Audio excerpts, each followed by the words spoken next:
오늘 새벽에 하나님께서 우리에게 주시는 말씀을 보겠습니다. 사도행전입니다. 18장이죠.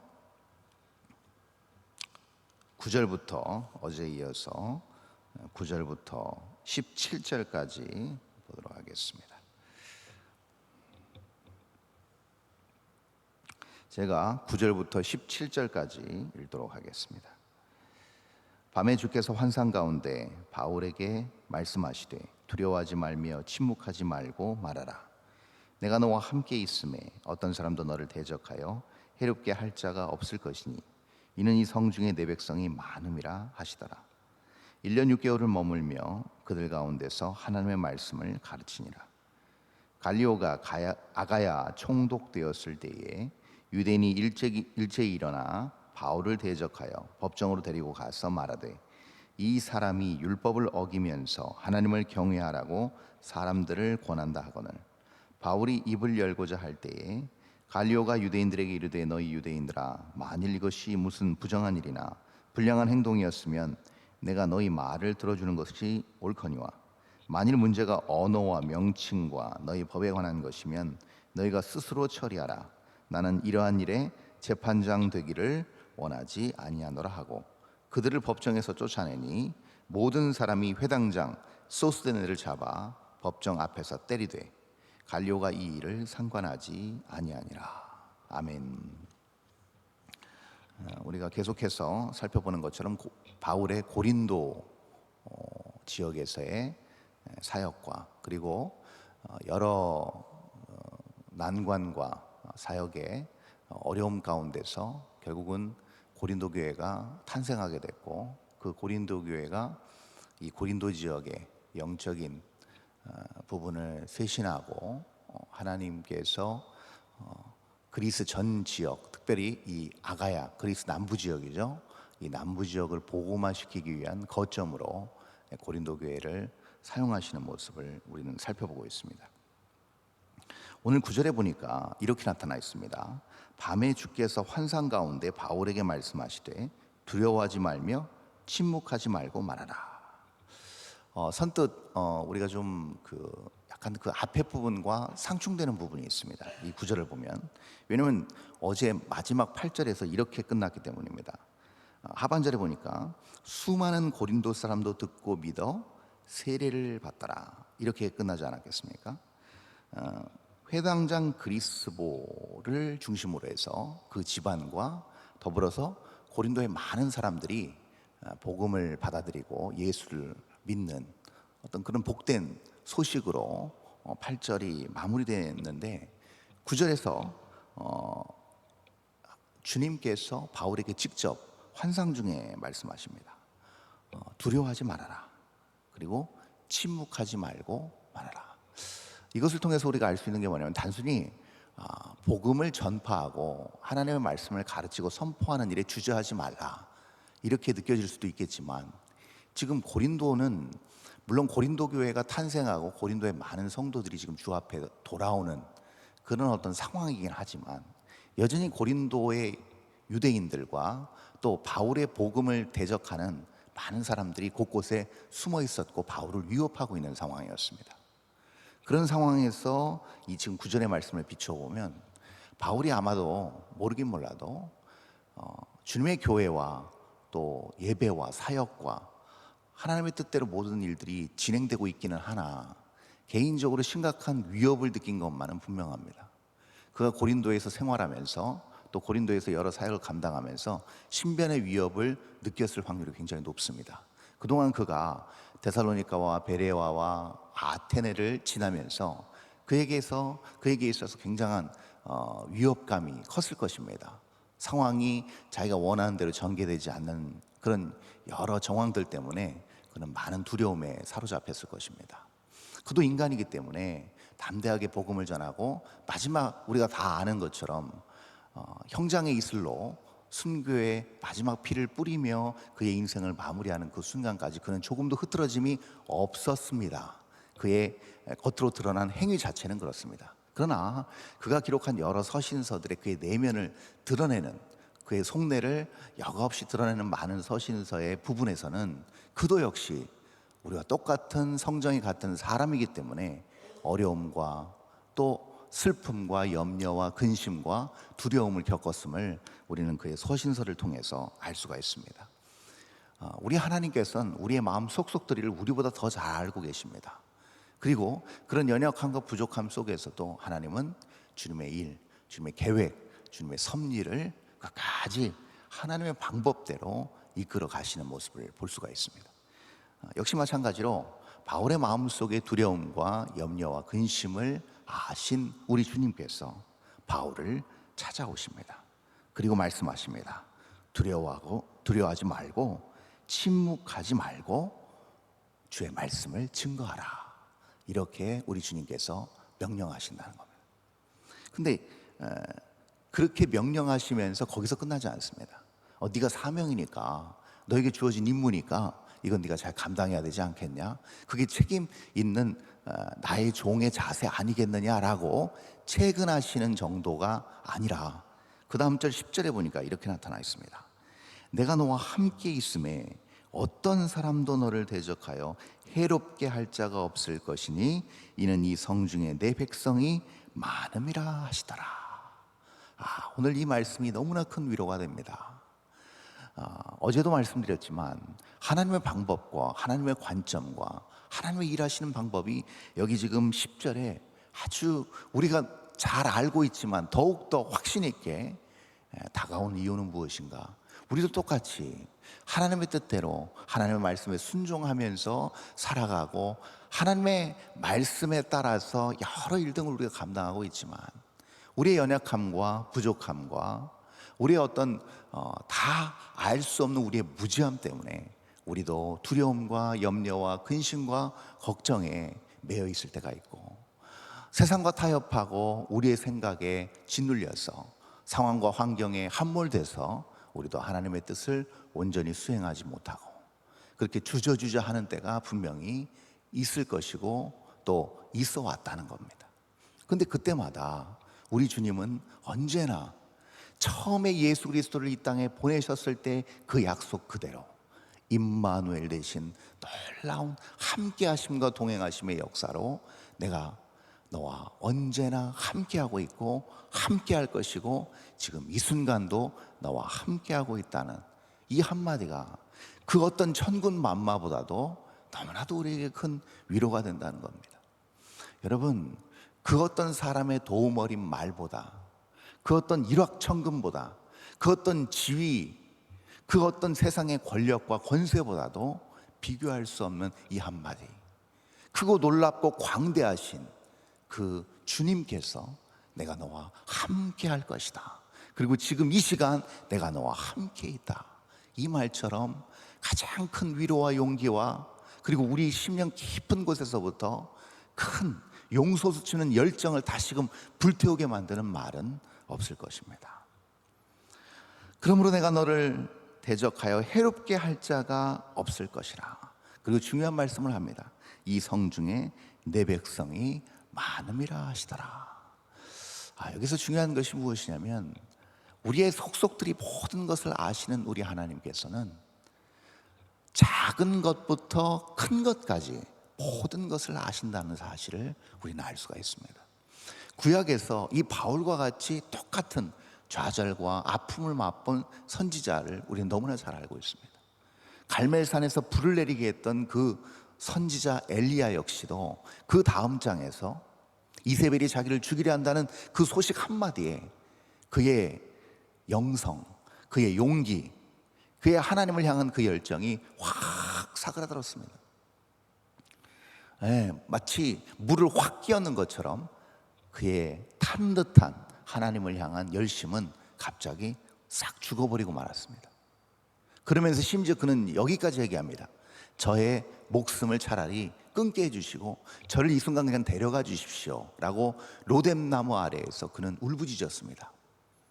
그때 우리 주님께서 이렇게 말씀하십니다. 아직도 바알에게 무릎 꿇지 않은 7천여 명이 남아있다. 너 혼자인 줄 아느냐? 너는 나만 남았다고 얘기하지만 그렇지 않다. 그건 너의 생각일 뿐이다. 네가 보는 상황일 뿐이다. 네가 지금 판단하는 환경일 뿐이다. 그러나 그렇지 않다. 아직도 네 눈에 보이지 않는 나를 신실하게 섬기는 나의 백성 7천여 명이 남아있다. 그러므로 너는 나의 사명, 내가 준 명령을 그대로 이행하도록 하여라. 나는 전지전능한 여호와 하나님이다. 모든 역사를 이끌어가는 네가 상상할 수 없는 일을 계획하고 한치의 오차도 없이 다 이행하는 신실한 하나님이다 라고 우리 하나님께서 엘리야를 그렇게 찾아와 주시고 위로해 주셨습니다. 바울에게도 역시 우리는 알고 있습니다. 사도행전 28장의 스토리를 아는 우리는 어떠한 일이 전개될 것이며, 그리고 2000년이 흐른 지금 이 시대에 주님의 이름으로 사는, 주님의 이름으로 열정을 다하여 그 인생을 불살라드리는 수많은 사람이 존재한다는 걸 우리는 알기 때문에 이 하나님의 이 위로의 말씀이 어떻게 이루어졌고 지금도 이루어지고 앞으로도 어떻게 이루어질지를 우리는 너무나도 자명하고 명명백백하게 알 수 있다는 겁니다. 우리 삶 가운데서도 이러한 동일한 일들이 반드시 일어날 수 있습니다. 피하면 좋지만 정말 이것을 안 만날 수 있으면 너무나도 좋습니다. 절망하고 좌절하고 그런 여러 상황들 가운데 오늘도, 아니 우리 인생 남은 여정 모든 순간순간마다 그 위기와 고비 때마다 오늘 바울이 받은 이 말씀, 바울이 만난 이 주님, 임마누엘 되심, 내가 너와 함께하고 있다. 두려워하지 말아라. 겁내지 말아라. 걱정하지 말아라. 내가 반드시 너와 함께함으로 너를 대적하고 해할 사람이 이 땅에 존재하지 않고, 너와 함께 나를 경외하고 나와 함께 가는 사람들이 많다.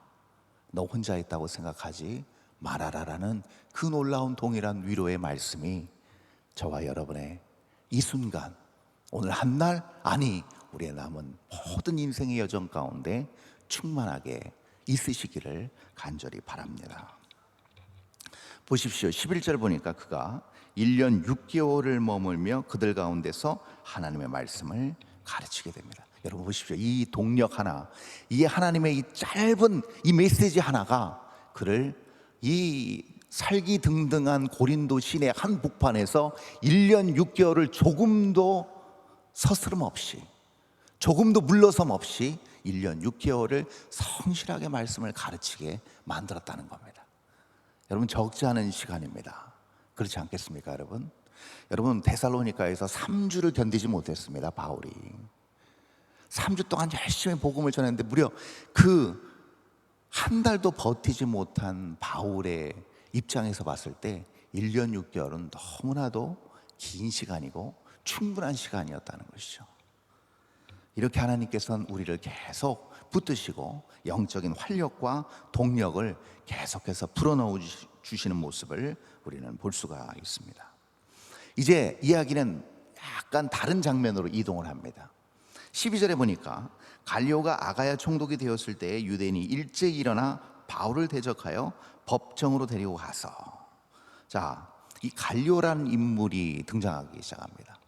여러분 이 갈리오는 로마 시대 전역의 역사에서도 꽤 중요한 역할을 했습니다. 그래서 그 주후 50년대 그리고 60년대까지 아주 극심한 박해가 네로 황제를 중심으로 이루어졌을 때 네로와 아주 밀접한 관계에 있었던 아주 유력한 사람 중에 한 사람이 바로 이 갈리오였습니다.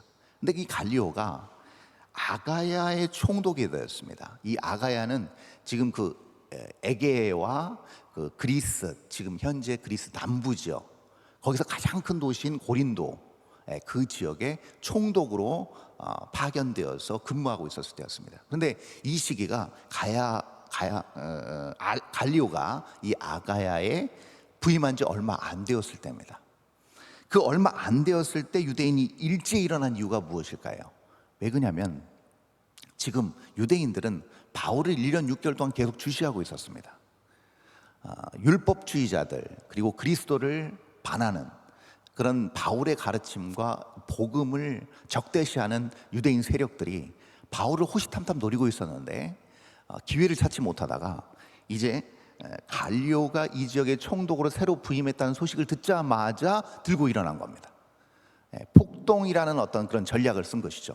처음에 부임해서 뭔가 어떤 정치적으로 또 어떤 사회적으로 그 지역의 어떤 확고한 리더십을 굳히기 전에 폭동이라는 또 소란과 혼란이라는 어떤 이런 전략을 써서 바울을 정치적인 힘을 빌어서 해하려 하는 그런 어떤 교활한 그런 계획을 우리가 지금 12절에서 엿볼 수가 있습니다. 그래서 바울을 데리고 법정으로 데려갑니다. 어떤 특별한 혐의도 없는데 바울을 법정으로 데려가서 이제 공식적으로 형을 그리고 형벌을 또 심판을 내리려 하는 것이죠. 근데 그 지금 바울이 어긴 법이 또 그 바울을 지금 송사하는 그 어떤 죄가 지금 13절에 나타나 있습니다. 13절에 말하되 이 사람이 율법을 어기면서 하나님을 경외하라고 사람들을 권한다 하거늘, 이 말을 합니다.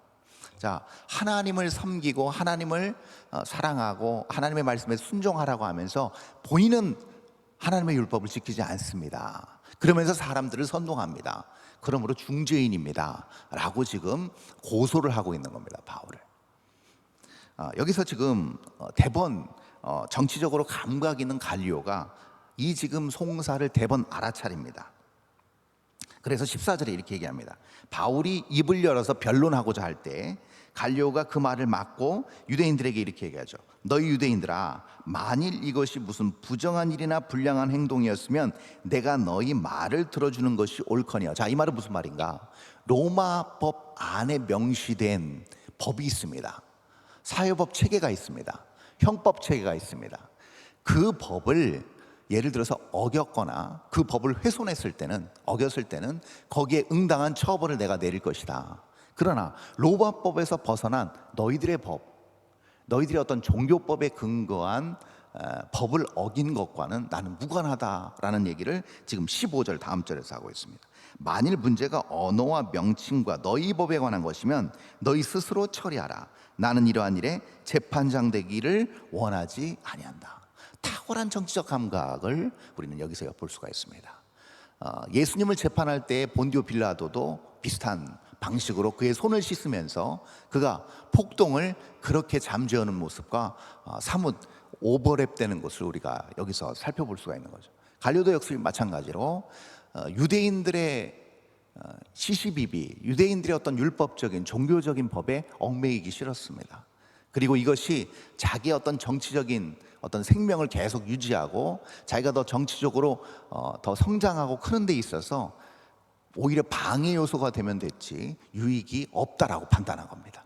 그래서 여기에 얽매이지 않고 너희 법, 너희의 종교적인 법은 너희 안에서 처리해라 라는 판결을 내려버리고 합니다. 그래서 그렇게 판결이 내려지니까 법정은 아무 의미가 없는 겁니다. 그러니까 바울을 위시로 해서 바울을 고소한 모든 유대인들이 바울을 데리고 법정에서 나가게 된 겁니다. 의미가 없게 된 것이죠. 그랬을 때 17절이 아주 중요합니다. 모든 사람이 회당장 소스데네를 잡아 법정 앞에서 때리되 갈리오가 이 일을 상관하지 아니하니라. 너무 놀랍습니다.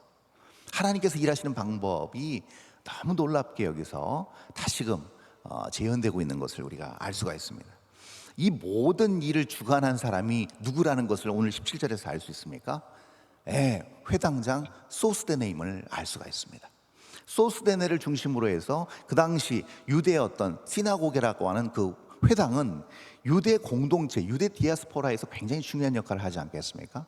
영적인 어떤 리더라고 할 수 있는 큰 영향력을 발휘하는 소스데네를 중심으로 해서 벌어진 이 일이 이렇게 무산되니까 그 모든 화살은 바울이 아니라 이 일을 주관하고 계획하고 이 일을 추진해왔던 소스데네로 향하게 됩니다.